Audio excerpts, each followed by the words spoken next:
Halo everyone. Jadi, di video kali ini kita akan mempelajari tentang puisi. Tapi sebelum itu, let us introduce ourselves. First, my name is Anis Marcella. Nama saya Farhan Faiz Akila. Hello, my name is Zaskia Azara. And hello, my name is Muhammad Fayaz Destara. So, without further ado, mari kita mulaikan pembelajaran kita. But before getting deeper into the video, I want to tell you guys what we are going to have. First, we will learn briefly about what is a poem in general. Second, we learn about poem love's philosophy.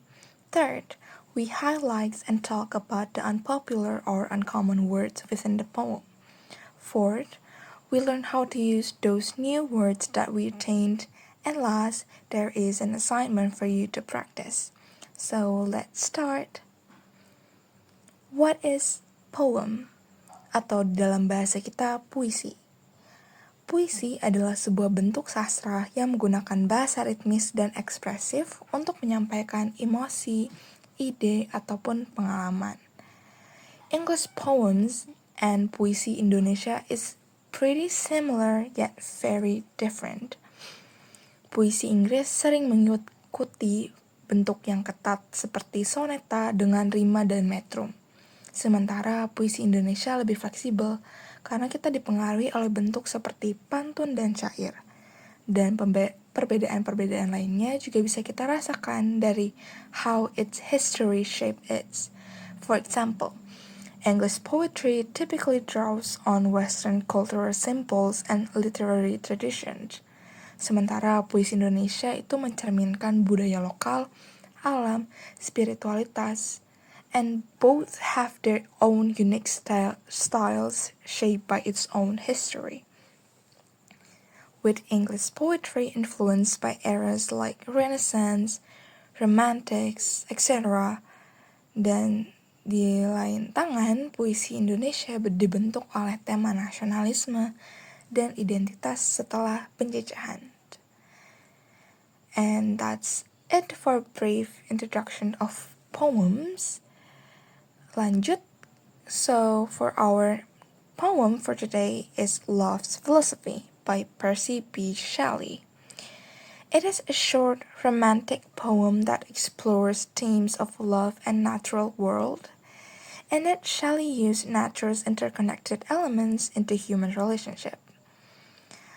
I will read the poem of Love's Philosophy after this, but before I read and dive into the poem, I want you to, first, read the poem together. Second, look for uncommon words that you don't know the meaning of. And last, remember what those words are, because later we will dive more into it. The fountains mingle with the river, and the rivers with the ocean. The winds of heaven mix forever with a sweet emotion. Nothing in the world is single. All things by a love divine in one spirit meet and mingle. Why not I with thine? See the mountains kiss high heaven, and the waves clasp one another. No sister flower will be forgiven if it's disdained its brother. And the sunlight claps the earth, and the moonbeams kiss the sea. What is all the sweet word worth, if thou kiss not me? Sekarang kita akan membahas tentang definisi dari puisi atau poem. Nah, apa sih definisi dari puisi itu? Jadi puisi itu adalah sebuah ekspresi sastra yang menggunakan ritme, citra, dan seringkali metafora untuk menyampaikan emosi, ide, atau cerita dengan cara yang padat dan kuat. Jadi struktur puisi itu terstruktur dalam baris dan bait, dan seringkali menekankan suara seperti rima atau aliterasi. Kenapa? Supaya dia itu bisa menciptakan kualitas musikal. Dan nadanya begitu ya. Penyair atau puitis, dengan hati-hati mereka harus memilih kata-kata untuk yang dimana fungsinya itu untuk membangkitkan perasaan tertentu dalam puisi mereka. Nah, jadi bisa menciptakan lapisan makna yang mendorong pembaca untuk merenung secara mendalam. Ini penting supaya puisi yang mereka tekankan itu bisa sangat memiliki makna yang benar-benar sangat-sangat terdengar mendalam gitu ya, sangat-sangat banyak nilainya begitu ya. Nah, dengan begini, kenapa kita ada puisi dan apa bedanya dengan menyampaikan pesan biasa itu karena puisi itu lebih memiliki dari hal yang tadi dan lebih memiliki nilai dan jadinya memiliki rasa yang berbeda tentu saja dengan menyampaikan pesan secara langsung atau biasa gitu tanpa nada, tanpa rima dan lain sebagainya.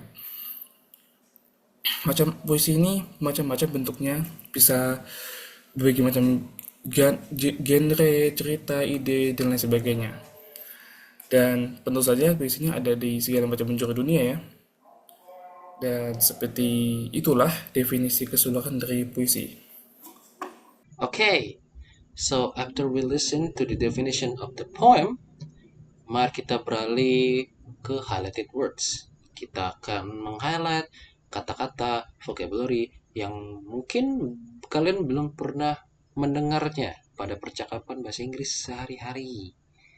Baik, jadi kita akan mulaikan dari fountain. Fountain ini makna literalnya, arti literalnya adalah air mancur. Ini fountain ini ada pada line pertama, yaitu adalah the fountains mingle with the river. Yang kedua adalah mingle. Mingle ini artinya adalah berbaur atau bisa juga bersatu. Sinonim dari mingle ini adalah mix, blend, combine. Mingle ini ada berada pada line pertama dan line ketujuh. Untuk line pertama itu adalah the fountains mingle with the river. Air mancur berbaur dengan sungai. Atau air mancur bersatu dengan sungai. Untuk line ketujuhnya yaitu adalah in one spirit, meet and mingle. Dalam satu jiwa bertemu dan berbaur. Kemudian ketiga adalah divine. Divine artinya adalah ilahi. Sinonim dari divine ini adalah holy, sacred. Tapi divine ini bisa juga diartikan sebagai suci. Divine ini berada pada line ke-6 yang artinya adalah all things by Allah divine. Segala sesuatu ada di hukum ilahi. Kemudian adalah spirit. Spirit artinya adalah roh. Mungkin kalian pernah mendengarnya atau mungkin belum. Spirit ini sinonimnya adalah soul and being. Roh, spirit bisa juga diartikan sebagai jiwa. Spirit ini ada pada line ke-7, yaitu adalah in one spirit, meet and mingle. Pada satu jiwa, bertemu dan berbaur. Yang kelima adalah thine. Thine. Thine ini kata dari bahasa Inggris kuno. Sebenarnya mingle juga sama bahasa Inggris kuno. Thine ini artinya adalah milikmu. Atau bisa juga diartikan sebagai Anda. Sinonim dari thine ini adalah yours. Thine ini berada pada line ke-8, yaitu adalah why not I with thine. Kenapa aku tidak bersama Anda? Selanjutnya, kita akan bahas 5 kata lainnya, yaitu clasp, sister flower, disdain, thou, dan moonbeam. Apa itu clasp? Clasp itu artinya menggenggam atau memeluk. Dia itu sinonimnya adalah grip dan hug, respectively. Jadi dalam poemnya, dia ada mengatakan tentang waves clasp with each other atau one another. Nah, jadi ombak itu saling berpelukan gitu untuk menyatakan bahwa dua hal ini tuh menyatu gitu. Selanjutnya sister flower, bunga sebagai saudara perempuan gitu, sinonimnya sibling. Dan dalam poem dia ini menyatakan tentang memberi contoh, penyairnya itu memberi contoh menggambarkan bahwa bunga ini seperti manusia gitu, dia seperti bersaudara gitu. seperti yang bisa Anda lihat di poemnya tadi ya. Selanjutnya, disdain artinya meremehkan, bisa sinonimnya bisa despise atau rejected.